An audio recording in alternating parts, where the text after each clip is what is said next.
This P010B repairing video is dedicated to Scion's drivers.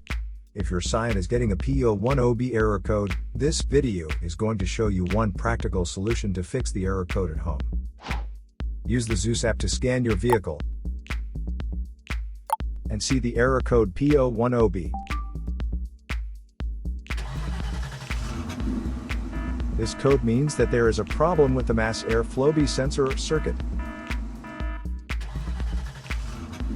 Here are one of the most practical solutions to fix Scion's P010B error code.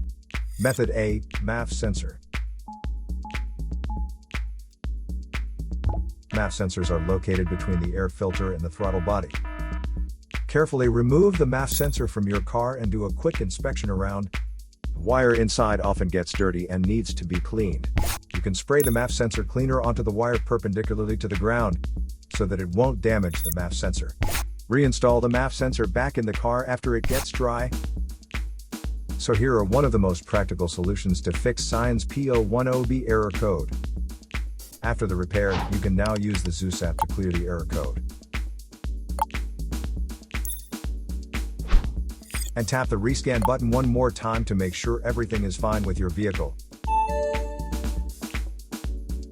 To save more money on car expenses, claim a free engine code scanner at the description link below, or check out the video here for more info. You're also welcome to leave comments below. Our mechanic professionals will answer them shortly. Don't forget to like and subscribe to our channel. Thanks again for watching this video.